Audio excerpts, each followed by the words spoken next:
Баршаңызға қайырлы күн, достар. Бүгін мен сіздерге осындай қатпарлы қаттаманың рецептісімен бөлісетін боламын.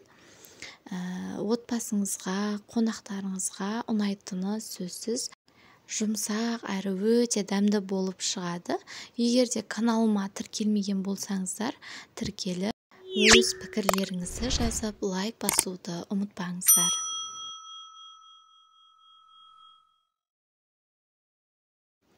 Ең алдымен бөлме температурасындағы суға тұзды жақсылап ерітіп, одан кейін сары майымызды салып қамыр илейтін боламыз. Барлық қоспалардың граммдарын мен описанияға жазып кетемін, содан қарасаңыздар болады. Жұмсақ қылып қамыр илейтін боламыз.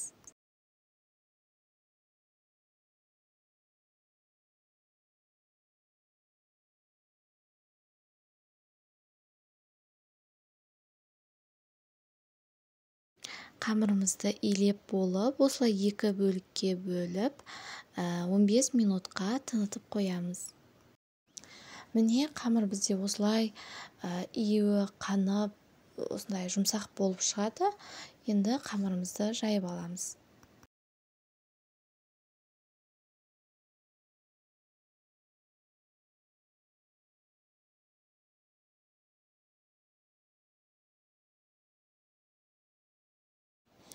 Міне қамырымызды жайып болдық. Егер араларыңызда қамыр жая алмайтындар болса, осылай қаттаманың, самсаның қамырын жайып үйренсеңіздер болады. Оған домалақ болу міндетті емес ол қамырдың. Ал енді құрғақ қызып тұрған табамызға сары майды, тоң майды осылай ертіп аламыз. Тоң майды көп салып жібермеңіздер. Ол кезде қамырларыңыз қатты болып, жайылмай, оның үстіне иісі де құртылып кетеді. Сол үшін сары майды көбірек қосқандарыңыз жөн. Мен описанияға қалдырып кеттім, қанша қосатын. Содан көріп қоссаңыздар болады. Ал енді жаңағы жайған қамырымызға майды құйып, жақсылап барлық шетіне жағып шығамыз. Негізі бұны қолмен жаққандарыңыз жөн, әйтпесе жаңағы тоң май қатып қалады, жайылмай қатып қалады да. Ал енді көк пиязымызды салып, қамырымызды орап аламыз оқтауға.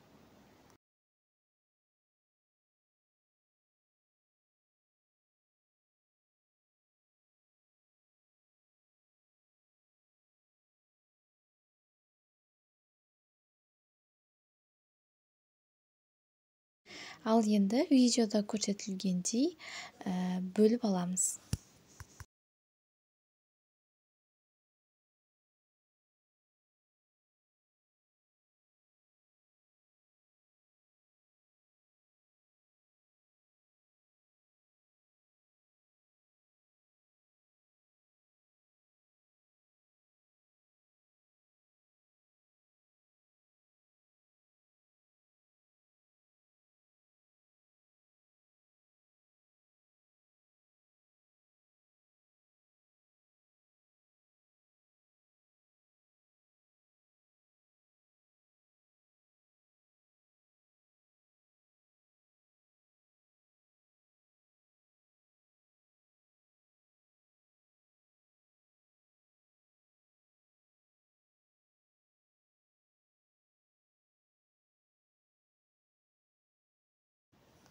Міне бөліктерге бөлген қамырларды енді 10 минутқа тағы біраз тынытып қоятын боламыз.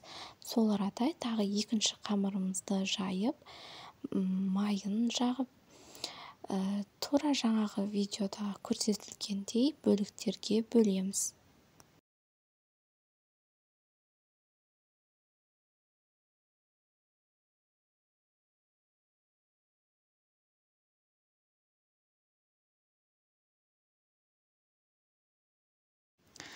Енді мұны да 15 минутқа тынытып қоямыз.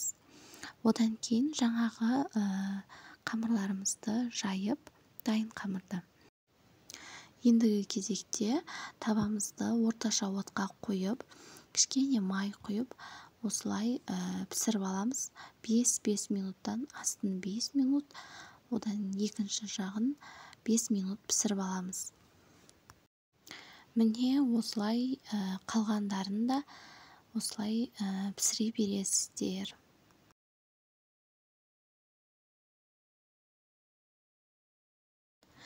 Міне бізде осындай қаттама шығады.